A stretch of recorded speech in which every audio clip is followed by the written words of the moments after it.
Ladies and gentlemen, boys and girls, thousands of memories are created on your magical vacation. Those memories can live on forever in the photos that are taken. Join us today as we go on a journey in Capturing Magic. Welcome to Capturing Magic. I'm Steph from CapturingMagic.me and thedailydigi.com. This is episode 49, recorded on July 8th, 2013. And I am here today with my guest co-host, Stephanie Haining, who can be found at HainingMade.com. Hi, Stephanie. Hello. And Britt is actually on a trip to Disneyland. Her husband surprised her and didn't realize that we had kind of changed our recording schedule a little bit. And so she is on her way home from Disneyland, and I can't feel too bad for her. So that is why she's not here, and that's why we are lucky to have Stephanie joining us today. Well, thank you. Yeah, thank you for being here. And we have joining us for the very first time, and we are so excited to have Richard Terpstra joining us, and he can be found at DisneyDesignerland.com. Hi, Richard. Hi, thanks for having me. Thank you so much for being here. We have been talking about you and your site and all of your font studies for so long on this show that, well, since the beginning, that it is really exciting for us to have you here finally in the, not the flesh, in the voice. So thank you. No problem. My pleasure. Yeah, let's jump into it a little bit and find out more about you. Can you tell us kind of how your love for Disney started, or when you remember it starting? Well, I grew up in a Disney family. That's the bottom line. Disney family. We grew up with the movies. We grew up going to the theme parks. So it's just kind of one of those things. It's always been a constant theme in the Terpstra family is Disney. So perfect. And how often do you get to the parks? Usually every year. Every year just went to Walt Disney World because I'm in Indiana, and of course East Coast. That's where Midwest, yeah. East Coast would go to Orlando. But as of late, I've been kind of alternating going to Disneyland to Disney World now as I'm getting a little older. Mm-hmm. So perfect. And when you go to the parks, who are you usually with? My family. Yay. My family. Okay, and so have you been to Cars Land yet then? I have not. They were building it the last time I was at Disneyland, and this year would have been my year for Disneyland and going to the D23 Expo, but alas, I bought a house and I'm being an adult, so a lot of my vacation fun this year went into a house. So, shoot. So hopefully next year will be Disney World, so I can experience all of the new Fantasyland because Snow White and the Mine Coaster should be open by then, yeah. And then the following year will be Disneyland. So I haven't experienced it yet, only through photos. Yeah, it's pretty amazing. That will be exciting when you get to do it though, and New Fantasyland as well. I'm excited for you to be able to do all of those fun things. So tell us, you do font studies, and that's probably, I don't know, you're probably equally famous. And maybe we need to go down a little bit, start at the very, very beginning. Tell us how your blog started and what you do there. Okay, well, I'm a graphic designer. And so as a graphic designer, I love type. And I love signage because typography and signage really can set the mood. And as most designers do, I collect fonts. My own sort of resources and arsenal I have when I'm designing for anything. And I always found it amusing when I would be doing research and looking just for fonts. I'm like, I remember that font. I've seen it in the Magic Kingdom. So I started a collection, and on my lovely desktop was a folder that just said Disney fonts. Then that started to grow, and it became categorized by parks. Then it was Disneyland, Disney World. Then it got so large it had to go by land. Then so large I had to create more subcategories for attraction. So I had all these fonts, and I was like, I like using them. I try to sneak in as many sort of Disney fonts into other projects that I work with, just kind of a haha kind of thing. So it was probably around 2008 I had the idea of Designerland. And the original idea was going to be a website, not a blog, but a website for Disney font lovers. And what that site would allow would be for fans to download these sets of fonts so they could use. At the time, my collection was mostly free fonts, which are fonts that are found at places like defont.com and abstract fonts. They're basically fonts you get away with without having to pay a license for. Okay? Right. So, however, I wasn't content with my collection. I wanted more fonts. And at the time, That's how we all are.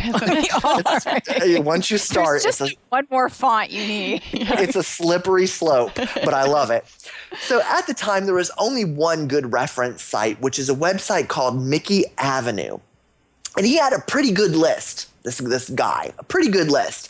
But it wasn't complete and there wasn't enough. I wanted more. So I started to track down as many as I could. So by the time I launched Designerland in 2010, I had a good chunk of fonts. Enough that I knew that if I did a post on a blog, I could probably get through a year and a half without having to hunt for any fonts right now at the time, you know. But the problem was I was getting into the commercial font territory. And the commercial font territory, you know, designers are really, you know, they're proud of what they do and they should be paid for what they do. So you really shouldn't, you know, share commercial fonts. In fact, when you buy a commercial font, you know, sign an agreement that that's something you will not do. And as a designer, I support the other designers, and I would never share any commercial fonts. Well, sadly, most of the fonts I have now, my collection for Disney fonts, 95% of them are commercial fonts. So, alas, I can't just download them and give them to the fans that like they would want. So, you know, I want to, but, you know, I just can't. Understandable. Yeah. You know, so Not legal. Yeah. So since 2010, I've tracked down so far over 900 fonts that I've showcased on Designerland. And I was starting after Christmas. My focus is on Epcot Center this Christmas, just past Christmas. But, you know, it's been slow because I'm at that point where now I have to go back hunting.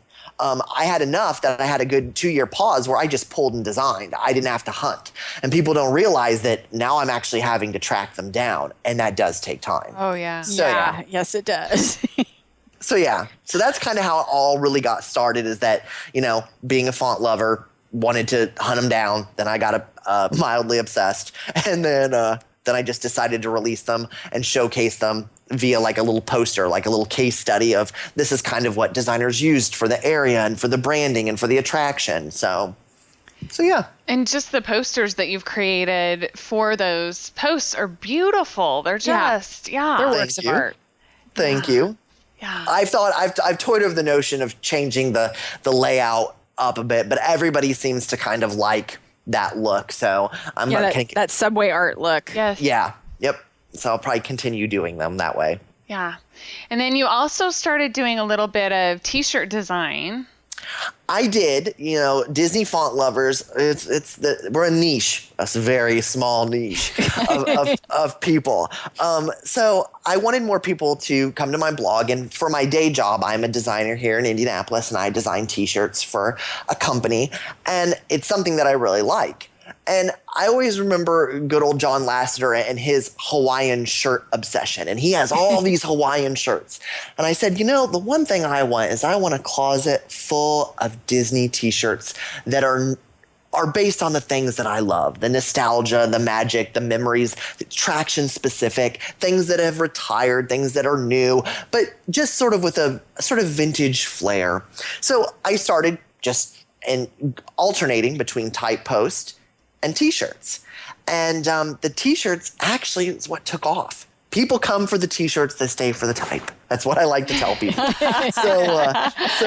So yeah, and T-shirts, I love designing them. Like I said, it's what I do. I have enough T-shirts that I've yet to release that are in the wings, in the vault, that would last me another 2 years. I don't have to design another T-shirt for 2 years. I've got enough, you know. Wow. Sometimes, though, there will be things, like just recently I showcased kind of this vintage letterpress homage to Spectro Magic. I just released it last week because the rumors of the attraction, you know, the parade being kaput, I had to get something out there fast because I do really love that parade, and it was a beautiful show, and it has a lot of memories. So I felt I needed to commemorate it real fast, and I had significant people comment on it. A lot of people on Twitter responded really nicely to it. And then my blog, I saw a jump of 400 people in a day over it. So yeah, so I kind of do a little, and there's other little fill-ins that I do. Sometimes I'll do a poster when I want. Other times it's unique merchandise just because I was like, I try to switch it up a little bit with filler stuff, but mostly it's T-shirts and fonts. Okay. Two things I love. Yes. And then Disney came in and kind of, your T-shirts were so popular, and they saw that they came in and took some of your designs and actually created them for merchandise in the park, right?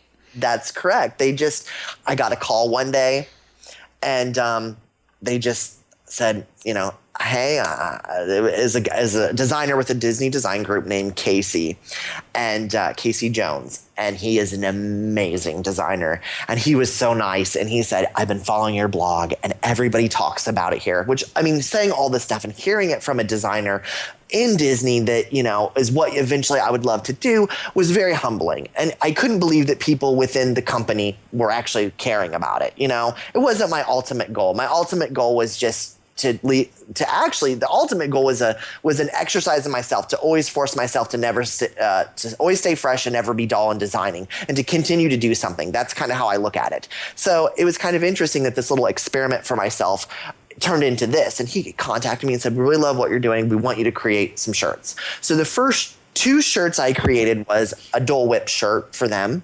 Yes, I remember that. Which was really fun. And then the Dole company actually emailed me and congratulated me how much they loved the design, which was even more interesting and fun. I was like, and humbling. I was like, wow. And then I did a shirt. It was a sort of a novelty shirt based on the Casa del Fritos poster at Disneyland. And they wanted me to remove put a churro, because churros are very, very popular within the Disney food community. They wanted me to do a play on that, so I did that. Then after that, I did a T-shirt based on the Glee Club, and it said the original Glee Club, and had the birds from the Enchanted Tiki Room. And then cute. And then after that, I did some other few little small things I can't remember, but the biggest one was when I went to the D23 Expo 2 years ago, and I was in the collector's forum, and I found an old brochure from 1982 talking about Epcot and the World Showcase, and it had all these vintage graphics for each pavilion. And I bought it, paid $30 for this little 12-page brochure, and I'm like, I'm going to scan those in, I'm going to recreate, I'm going to make some T-shirts, I'm going to do a whole set. So I did, and everybody went nuts on the blog. And then shortly, Disney said, hey, Epcot's 30th's coming up. We want those. We want you to, want your art, basically. I mean, they had the art too, which was what's really funny. They had the art laying around. They had to go to Walt Disney Imagineering and get out of the archives, but they had it. But it took me going, hey guys, this is really cool art. You really should do something about it. And they were just going to be for limited time. There was going to be a small run, only a limited time. You could buy it during that week, but you still can find them to this day in the park. Some of them are still doing immensely popular. The Japan T-shirt, one of my favorites, is probably one of the best selling out of the bunch. So since then, though, I've went on to design a bunch of other shirts. I mean, I think I've done over 20 shirts now for them. Wow. And I just finished 2 new ones. They won't be released till spring 2014. That's how far ahead they're working in advance. Wow.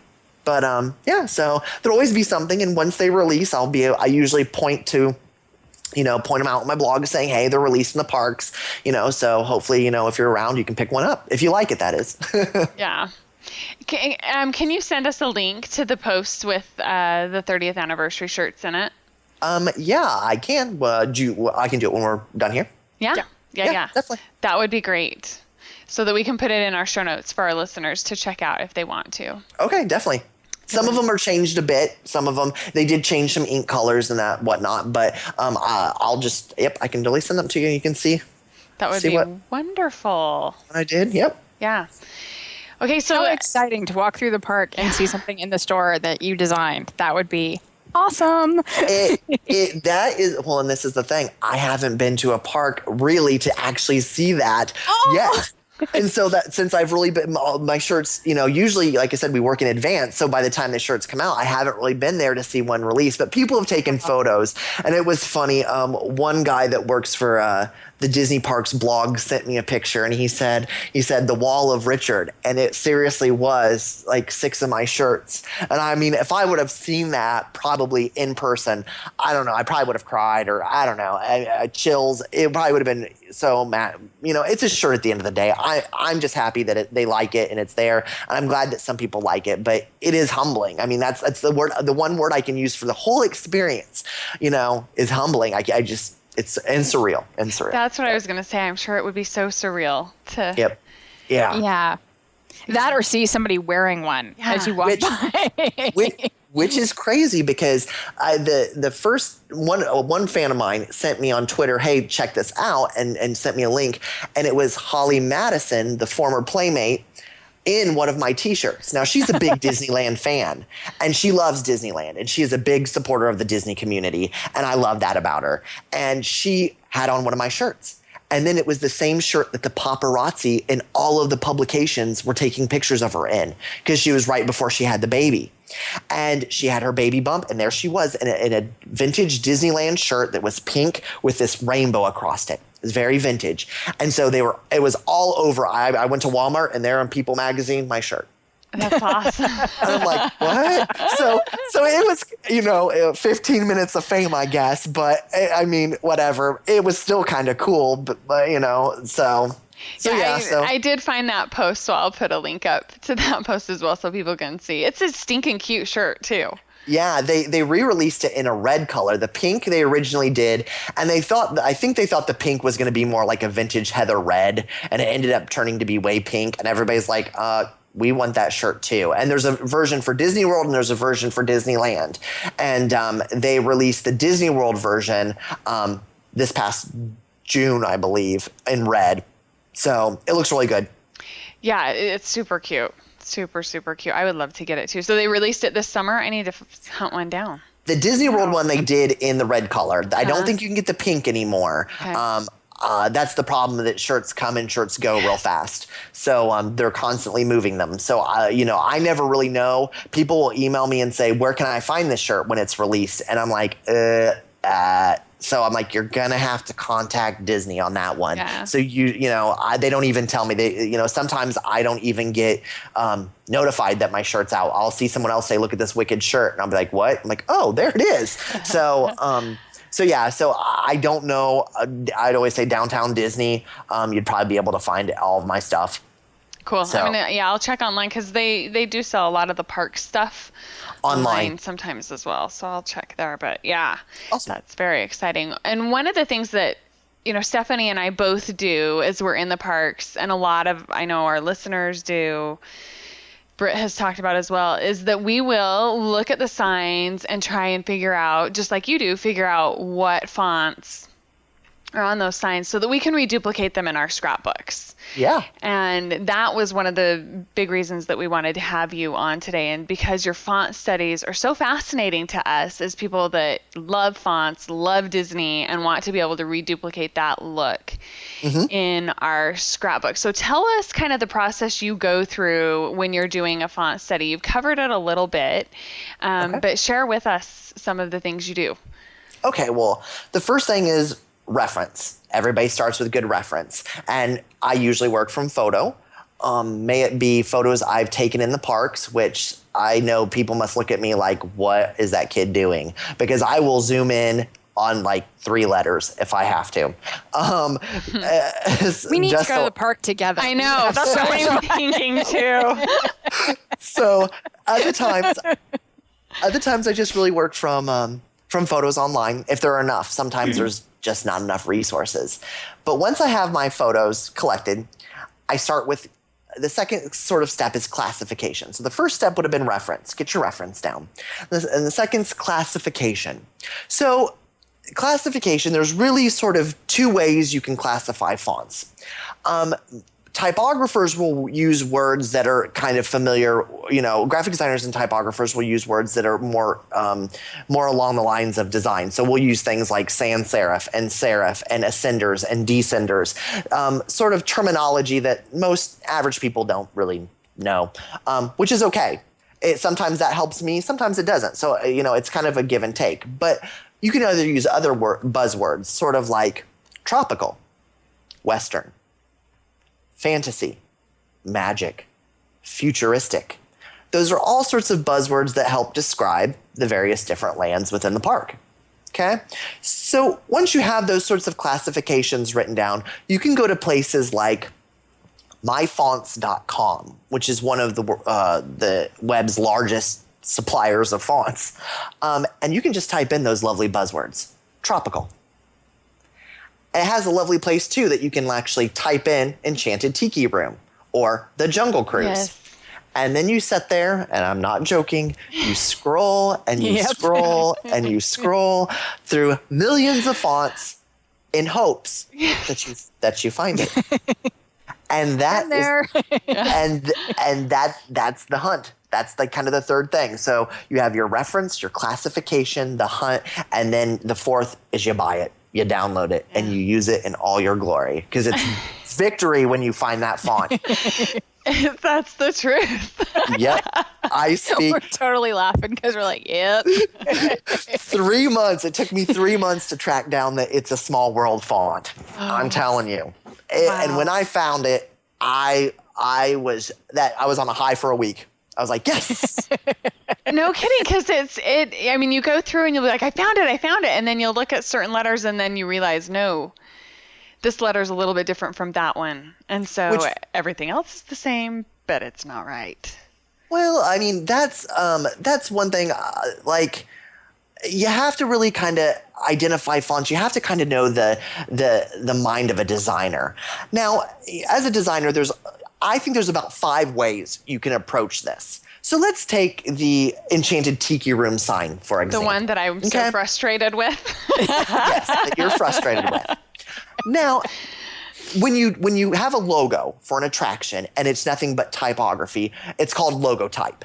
Okay? Okay. So when searching for logo type, there's a couple ways. And I kind of break it down into 5 different sort of ways designers go about designing logo type. One way is you pick a free font, you set it in your program, your design program, and you forget about it. Set it and forget it. That is the easiest and simplest way. It's the done and done. Go to the font, pick a free font. Anybody else in the world can find this. It's free, whatever. The second one is you could buy a commercial font, which is a little bit more tricky because then you have, it's kind of like you have to think of a chef. They're not just going to go out and buy a jar of ragu for their spaghetti. They're going to make a aesthetic sauce. And are they going to tell you that secret? Right. Probably not. So designers are kind of like the same thing. We don't like to reveal our tricks, So the second way, buying a commercial font is a little harder for the average person to track down. Then they have the notion of, then I have to buy it. And they're usually expensive, yeah. Oh, yes, they are. Yep, ranging from $5 up to $300. Yes. Even higher. Some font families go for higher. But so those are two ways. The third way is you could do steps 1 and 2, and then you can go into Illustrator and slightly modify that. And that kind of was what you were talking about, how it kind of looks like this. But then it looks like they changed this a little bit and added this, okay? That's like the middle ground. That's they put you on the hunt, but yet there's a base font, a root font from which it stemmed from, okay? Yeah. Then the fourth one is that designer at Disney completely designed that custom logo. You will never find a font from that unless some typographer decides, to reverse engineer it. I'm going to take that and I'm going to recreate a font because I love that sign so much.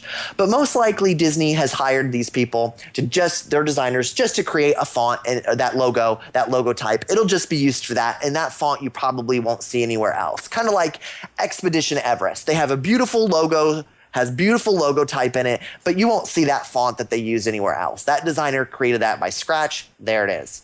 Okay. Mm-hmm. Fifth way is Disney actually hires a professional typographer, and they not only design the logo, but they also design the font. So there is a font to go with it. Now, obviously, as I went down the steps from the free font all the way down to hiring a professional typographer, the more pricey you get. So the middle ground is usually step 3, where they either buy it or find it and kind of mix and match and tweak it a little bit in Illustrator. So you're like, what is that? Kind of looks like this, which you're on the right path. Don't let that discourage you. You're on the right path. You found that root font. You know what? That's good. You know, you're there, in my opinion. Yeah. But, you know, sometimes it's completely custom designed. As in the Tiki Room, that signage was completely hand done, hand carved. There is not a font that is 100% exact. But there are, I can give you 3 fonts that are close if you want. Yes. Here, I'll tell you. When searching for that font has a feature called interlocking, which means some of the E kind of goes over underneath the letter, the T that might go. That's a feature called interlock. There are 3 fonts that you will find they're commercial, but Master of Posters is one font. Malamondo is another. And Sinzano, which I believe Sinzano is the closest because I've seen Disney use that font in other places. As in, this attraction is being closed for refurbishment right now. They've used Sinzano. Interesting. And I can send you the names are kind of weird. Typographers name their stuff weird. I can send you the links to those, or I can send you the names so you can search for them. And they're all found on myfonts.com. Perfect. Yeah. If you want to send me links, I would love it. Definitely. I can definitely do that. Yeah. Thank you so much. Yeah. Super interesting, because I wondered that about the Enchanted Tiki Room, and I thought, you know, I could go into Illustrator and just add this and add that, and then we'd be there, but I was determined. Right. Well, there's sometimes you have to throw that towel in. You just have to, and it's very discouraging. But then sometimes you get a breakthrough and you find something. 2 months ago, I found an old type foundry. Someone had collected all the fonts, and they released them for free. And it was a foundry that was in business the 50s, 60s, and the late 70s. And then it went out of business because other foundries, bigger ones, put these small kind of ones out of business. Big person comes in, swoops in, and kills the original, which is sad. But the company was called Opti Fonts, OPTI Fonts, and it was based in the Midwest. And I went through their collection because some typographer has it and released it and said, hey, you might remember this foundry. I went through their whole collection, and there are a lot of Disney fonts within that. One that I was searching for ages for Main Street. And it's an amazing foundry. It's sad that they're out of business, but I can almost 100% guarantee that when that foundry was in its heyday, Disney actually bought those fonts, and they still have them in their collection, and Disney still uses them to this day. Wow. So there's one in particular that I just couldn't find it, and I looked everywhere, not just at myfonts.com. I have a list of about maybe 30 places I go to when I hunt for fonts, free and commercial, and I couldn't find it. I couldn't find it at all. I was at the point where I'm about ready to recreate this, and just I can do it. I found one that's similar, and then I found it, and it was, once again, victory. I was on cloud 9. So, but yeah, that foundry is called Opti, OPTI, and like I said, some guy just, you know, it was his goal. He kind of tried, like me searching for Disney fonts. He was trying to search for all those fonts and release them because, you know, he remembers those. And I'm pretty sure, I'd say 98% certain that Disney had Opti fonts in their collection. A labor of love for sure. Definitely. So I Googled Opti fonts and came to a site. It's opti.neti, NETII.net. Mm-hmm. Is that I'm on there now. Yeah, is that a legal place to find those fonts? Yep. I mean, the foundry is out of business, and therefore you can download those and you can use them. Now, you'll also notice if you go through them and start looking, which, you know, there's a lot of fonts or whatever, and he's updated, which I'm excited because the site was down for a while, which means he was adding new fonts. Anyway, he'll tell you if another foundry bought it and changed the name. Some fonts have a lot of different names. It may look like papyrus, but someone else may call it something else because they bought papyrus from a foundry that's out of business. Right. Well, if you have the original font and this is a font from Opti that's no longer in business and you say, I'm actually using this, you know, and it's actually from Opti fonts, you'd be fine in using it. It's incredible. Yes, there's a lot of sort of fine lines that go along with font usage. And I'm very particular because I don't know if you guys heard, but maybe 2 years ago over at Universal Studios, there was merchandise for the Wizarding World of Harry Potter that had a certain font on it that they did not buy the license for. And that font creator sued them and got paid a hefty amount of money. Now, scrapbookers, you're not making money. You're doing it for family and memories and all that magic. So no one's going to get after you. But if you tried to package this on a T-shirt, you're making, you know, thousands upon thousands of dollars selling this shirt, and a designer catches wind, you better show that you have a license for it. But the Opti fonts in this case, like I said, Opti font went out of business. These are the original names of the Opti fonts. If you want to buy something similar, he'll show you. Oh, if you want, you know, you can go to MyFonts and buy the newer version where this foundry took the font and slightly tweaked it. You know. Yeah. So yeah. So well, I remember even in the Harry Potter the books, I noticed, because I love seeing these types of things, where it was mentioning that the font that was used for the chapter titles, it said it was based on such and such font and then had been altered. So they said which font it was that they had, as the designers of the books had. Right. Interesting. Tweaked. So, yeah. Yep. Slightly modified.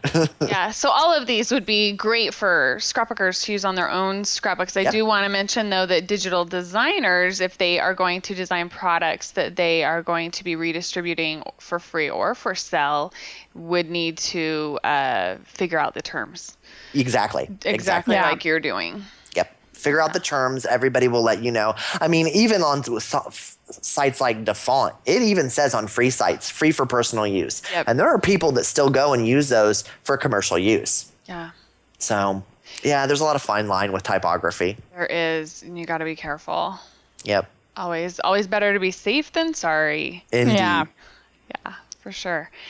So do you remember which font study was your very first? The first one I released on the blog was the WDI WED Imagineering font study. I love that one. I got to work with a brilliant typographer named David Oshino. And he has his own type foundry, and he creates fonts. And I asked him, I said, listen, I really want a font based on the WED logo. There's not one in existence. Will you make me one? And he did. We worked together. We went back and forth, you know, me kind of, you know, telling him what I liked and what I didn't, and he would tweak it. But mostly I would say it was a great collaboration, and we created a beautiful display font based on that original WED logo. And so that was my first case study, and it was fun. It was simple, but then I followed that up with the Haunted Mansion, because really, why wouldn't you? That's really funny. So is that font available then anywhere? Nope. Not for purchase. Nope. Me and him have exclusive rights to that. I can use it for personal. I cannot use it for profit. Because really, I mean, he cut me a deal in designing it. He has the rights, so he can go and sell it if he wants it. He said he would not release it to public, and that he was either going to he was going to see if Disney would be interested in buying it. I don't know if they ever ended up buying it or not, but, you know, he did create it, and, you know, since he would cut me a deal, that was the terms we agreed upon. Yeah, that sounds like a good deal to me. Yep. So I can use it for like resumes and business cards, and, you know, as long as I don't make any sort of profit with it. Very cool. It's a very cool font. It so goes with that logo. So that's perfect. How long does it usually take you to identify fonts? Or have there been some that are super easy and you've been surprised and able to identify them in a short time? Oh, yeah. I mean, The last font study I did on the blog was the Living Seas, and I ended up doing pre-Finding Nemo. I could have done Finding Nemo, but designers as of late are resting on their laurels. And they're using kind of just one foundry, and they're sticking with it. So it kind of makes me mad. Basically, all the new signage for Finding Nemo is House Industries, if you want to know. It's like, okay, make me work for it, guys. I wondered, because I saw you post that on your blog. They're using one foundry, and I thought, I wonder if it's House Industries. They use, it's even, different parks have different foundries that they're kind of stuck in right now. And I mean, I get it. They paid a bunch of money to use those fonts, so they're going to use them. But like for the Living Seas, that case study took me maybe 3 days to do, and I tracked those fonts down pretty easy. Some of them, yes, I used to. When my collection was very small, I could point to something and say Bookman Swash, or Blippo Becker, or Caslon. I could do that, but now they're my over 900 fonts now. I can't keep track of all of them as much. I can. It doesn't take me long. I mean, of course, if you ask me here at home, I have my resources. I can look. There it is. I can tell you exactly what it is. But if we're in the parks, there are certain ones, like the ones that gave me trouble, like the Jungle Cruise logo. That was hard to find the stem font that they used for that. That was another case where it was one font and they slightly altered it. But when I found that, I was like, yes, and I could tell you, because it gave me a hard time. I know exactly what font that is. There it is. I can tell you what it is. So I can do the point and name, but not everything. I'm not that much of a savant where you could be like, okay, Richard, here we go. So I have another side job for you, and this would pay for your Disney trips too. Typography tours through the Disney parks. I don't think anybody would sign up for that. I would. We would. Totally would pay. I mean, hey, I just did a T-shirt for a group of photographers that go down, and they're bloggers, and they all do photography, and they have a big group that go down together, and that would be amazing. That would be so much fun if I got designers and people who love type, because it's one place that you can learn a lot about typography. And if I was a professor in Florida and I was teaching typography, I would definitely be like, okay, one day we're going over, exactly. So. Yeah, and I talked about that group that's getting together, and I can't think of the name of it right now. What it is? Photo Magic. Thank you. Yep. I talked about it, and it was my pick one week, and I said, and guess who's doing the T-shirts? That right there makes me want to go, so I can get a T-shirt. It was a great trade-off. I said, listen, I'm not getting to the parks this year. I want Epcot typography signage, and they said, we will load you up. So I have a cavalry of photographers ready to snatch up pictures from me so I can get back to font finding. So awesome. it was really cool. They were really fun to work with, and yeah. And I sat there and I thought what I was doing. I said, man, that would be real fun to do something like that with typography and fans of graphic design, and because there's a lot to learn from it, like historical wise. Main Street and learning about letterpress and all that sort of stuff. You could have a whole typography lesson within the parks and learn a lot rather than picking up a book, in my opinion, and you could have so much more fun. Yes, I would love it. If you ever do that, please put me on the list. I am there. I think it would be truly amazing. So, okay, let's see. Other questions on my list let's talk about your other Disney-related projects, because I know that you have some other things that you've done. I have. But what can you share? There's not a lot I can share. I do have stuff other than T-shirts. Sometimes I feel like I'm a one-trick pony, but I'm not, guys. I promise. I do have other things that are in the works officially with Disney, but alas, you just have to wait for the magic to happen. And when and if they do get released, the blog will let you know, and there you go. So there's stuff. Awesome. There's stuff in the works. So always something, right? Yep. Yeah. I hope. Yeah, so. that's wonderful. And let's see, there was a couple questions I was thinking of that weren't on this list that I was going to ask, and now they left my mind. Any tips for those of us that really want to be able to find the fonts? Any tips, shortcuts? I'm afraid you're going to say no, but Yeah, no. The biggest shortcut is to have be coordinated. Go into that park. Like I said, take your photos and get your reference. Then, Lots of time. Make your notes. Well, don't use that fast pass. Wait in line and take those photos. Yeah. You see a lot of beautiful things. Don't use that fast pass. Look at the signage. Look around. Look at the queue. Think about in line those themes. Is this spooky? Is this Victorian? Is this Dutch Gothic? Is this Americana, Victorian? Think about all those buzzwords that could help you track those down, and then you just kind of gotta hunt, and it's all patience. There's no quick way around it. I wish that there were. There are some sites out there that offer. There's one called Identifont, and apparently you can have a picture in black and white, and you can plug it if you get your photo, take it into Photoshop, you grayscale it, make sure the type is nice and crisp and there's no texture and it's very flat, and you apparently can take them into these programs and they'll help you, they'll sift the letters out and they'll tell you what they are and they'll help you find that font. I find those to be 75% accurate. I've never had luck with them. You can try those. I have not either. That's why I really don't use them. Yeah. There are communities out there. That website, myfonts.com, they have a forum. You can take a picture and upload it to the forum and say, anybody know what this is? Any ideas? I go on once in a while and just type in Disney in the forum to see if anybody's searching for what fonts they're searching in the Disney universe. And there was one where a girl was looking for the WED font that I had created for me. And she's like, I need this font. I'm just like, I said, you're not going to get that font. and so she's like, well, how do you know? I'm like, because it was made for me. And she's just like, oh. But sometimes I've went there at least 2 or 3 times looking for a few things.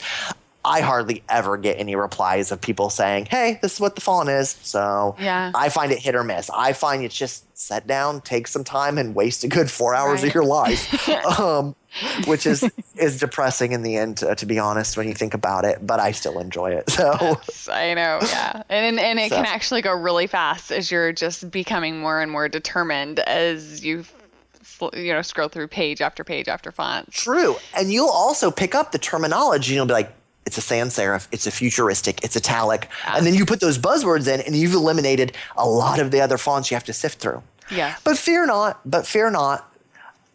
If people have patience, there will be a list released on my blog.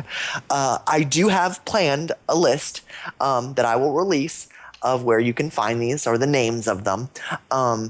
But it'll be a while. It'll be a while. My ultimate goal was to do all of Disney. It was going to be Magic Kingdom, the ticket and transportation system, Epcot Center. Then we were going to go over to Hollywood Studios, Animal Kingdom. Then it was going to be random Florida, which would have been anything left over, like the Adventurers Club, which I've started. That was a fun one. Like, other little things, Typhoon Lagoon, Blizzard Beach, other little things that, I could do. Then I was going to go to Disneyland, do Disneyland, then do Disney California Adventure, and then after that I will do the kind of leftover from there, and then I'm going to release a list. It will be a while. I know it's not instant gratification, no. But I do plan on it. It's just sometimes hard for me because I am keeping those tricks up my sleeve. It's just like it's hard for me to be like, yep, here is 3 years of my life. Right. Oh, here understandable. Here you go. So it's bittersweet, but I do plan on releasing them. There will be a list. Oh, good. So, I can't wait. In the meantime, we'll stay tuned for everything, all the goodness that you have going on. What about prints? As Stephanie mentioned, we both love. They look like type posters almost. Yep. That's what they were designed to be. Yeah. And I've only had mild interest in people wanting them. One lady from California who actually works for eBay, she's kind of up there, said, I want one of your posters. I have to have it. Get it to me. And so I haven't done enough research to where I could do a good enough print and offer at a low enough cost for fans. But she ended up buying one, and she loved it, and she framed it and all that stuff. And she bought the Mr. Toad's Wild Ride. She had to have it. It's the one she wanted. But I have, it's in the works. Those are things I definitely want to do. There are some posters, not only with the typography, but other ones that I've designed that are of my own creation that, I can release. It's just completely fan-based art that I want to do. But I still need to look into it a little bit. I just don't think a lot of people would want them. Maybe they would. I don't know. Yeah. But yeah, they're all vector. They're all ready to go. I can scale them up as big as you want, So awesome. So yeah. So send them off to Persnickety Prints to print them out. There you go. So yeah, I've considered it. I've also considered a book, a coffee table book. Yes. But a coffee table book would have many additions because I couldn't fit enough into it that I'd want. It could either be oversized pages that have the case studies and on the back could list the font names. That was one option I had. Another option was just to take a lot of photos of signs in the park, then have the case study and talk a little bit about the classification, talk about the designers, talk about the foundries, and shed a little bit more light. I still haven't squared it away, but it's a dream. I have that dream. Just don't know where it'll go. Right. That's pretty exciting, though. All of it is, really, all of it. It would be really fun to have. I bought a long time ago the poster art of the Disney Parks book, and I would love to add yours to that new collection that it will become when your book is published. So, do you have any favorite fonts in the parks that are used that you just love? That I just love. Yeah. If you had to pick a couple, is it possible? I tend to sort of change as times kind of depending on how I feel. Right now, I'm still really stuck on the 70s fonts. If I can find any font that was left over from 71 when the park originally was open, I get really excited. Needless to say, there are not many. My favorite is probably Bowhouse / Blippo Becker, which is there's two different fonts. They're very similar, and they're used all over the Polynesian Resort, which is the resort we always stay at with my family when we go to Disney World. It was the original logo until they changed it to that really decorative sort of tropical looking font for it. But it's the original font, and I still love that. I really love that font just because it reminds me. It kind of shows that designers at the time when Disney World was being built in the 70s knew what good type was and what good foundries were, and they were really supporting that, and they knew not to take that font and junk it up, muddy it up. They knew what a good font was. And if you look at that font, if I didn't say Polynesian Resort and I just said Bowhouse Blippo Becker, I said look at that font, I don't think you'd ever go tropical, tiki, enchanted. You wouldn't say any of those buzzwords. You'd probably say dark, round, bold, generic, 70s, possibly disco. You would get 70s out of it. And I think that's what I like about it. It's because it harkens back to when Disney World was open, and so I think the 70s right now. But there are other foundries. Letterhead fonts, I'll give you that one. Letterhead fonts, they're all over the Magic Kingdom right now. If someone asked me what's 2012 and 2013 in terms of typography, I'd say letterhead fonts because they're everywhere. Very cool. Everywhere. So if you're looking for some, just go there. You'll find ones that you probably maybe have been looking for. They use a ton of them for the new Dumbo queue. Oh, yay. Oh, yeah. They're everywhere. So letterhead fonts, they're expensive, they're pricey, but they're beautiful. And I know Disney has gotten the license for them, and they're using them. And they're using them everywhere. In my opinion, a little too much, but hey, what can you do? They're probably like, use those, we paid for them. Yes, exactly. We're not buying any more fonts for 5 years. Yep. So that's funny. Well, I think that this episode has just been filled with little bits of gold as far as finding and tools and resources Definitely. for being able to duplicate some of the looks that we see in the park. So thank you so much. No problem. No problem. It's been fun. Let's move on into our picks with Pixie Dust. Stephanie, do you have a pick? Yes, I do. It is a video over on the Two Peas in a Bucket website from one of their designers, Nancy Damiano, and she does a lot of Disney scrapbooking. And so she has a video tutorial where she shows how she used her stash of Snap products for kind of the project life. Pocket scrapbooking. And pocket scrapbooking, and used it for her trip to Disney World, and kind of shows pictures of her different layouts, and then also does a walkthrough of how she created an overview page using all of the products to create a vacation album. Very cool. So very fun. Yeah. Okay, my pick is a site called firstwebdesigner.com, and first is not spelled out. It's the number 1 and then stwebdesigner.com. And it's a specific post there that we will link up to that is all about learning the basics of typography. So it's 25 sites and resources to learn typography. So if you're interested in learning, the difference between the serif and the sans serif and ligatures and all of those fun things that are so exciting, this would be a great resource for you. So, Rich, do you have a pick? My pick of the week is probably going to be Hipstomatic oggl.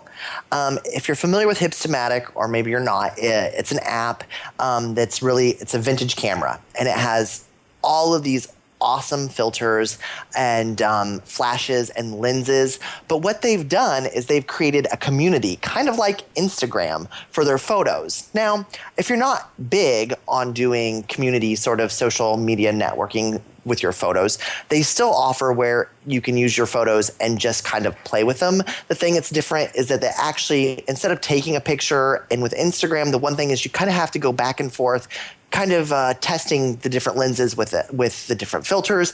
This new Instagram oggl actually allows you to upload all your filters, and you can just scroll through and get a preview before you take the picture. So if you're looking for sort of that retro vintage vibe for your scrapbooks, you can take your photos, you can upload them to the oggl, and then you can go through all your different filters you've purchased and play around with them, instead of having trial and error of maybe this filter would look good with this flash, or this flash would look good with this lens. All that sort of guesswork is out now. So that Hipstomatic oggl really will give you that vintage look, and it will save a ton of time, less trial and tribulation. Very cool. I really like that, because that's one of the downfalls for me with Hipstomatic, was just it took so much trial and tribulation to get it the way I wanted it, or to figure out what would look best. So I love that idea very much. And then also, if you don't want to do the social sharing, like you mentioned, you can still apply the filters. Yep. Save them and print them. Yeah. Yep. Yeah. Save them, print them out, and you'll have them for your book. Perfect. Yep. Okay, let's go around one more time and remind our listeners where we all can be found. Stephanie? You can find me at hainingmade.com, where I have different handmade paper crafts for whatever you need, birthday parties, banners. I actually, after listening to one episode a couple weeks back, made a couple of banners for people to put up in their hotel rooms if they wanted to do kind of a DIY. Oh, fun. Of magic. So made a couple for some people that were going down to Disneyland that said, surprise, welcome, and our first visit, for 3 different families that had upcoming trips. Oh, that's so fun. Can you spell your website for people, please? Haining is HAINGMADE.com. Perfect. And Rich? You can find me at disneydesignerland.blogspot.com, or you can follow me on Twitter at designerland71. Perfect. And I am really excited to see what you have in the works coming in the future. Awesome. Always exciting. I am Steph, and I can be found at capturingmagic.me and at thedailydigi.com. My other podcast is thedigishow.com. If you want to check that out, it's all about digital scrapbooking and Photoshop kind of stuff. And that's about it. Be sure to check out our iPhone apps, Capturing Magic, and you can find those information about those at capturingmagic.me/app. And that's all. Thank you so much, everyone, for being here. I really appreciate it. And Thanks for having me. Yes, absolutely. Anytime. We need to have you back again. This was fun. For sure. And we will see you back here next time where we will be capturing magic.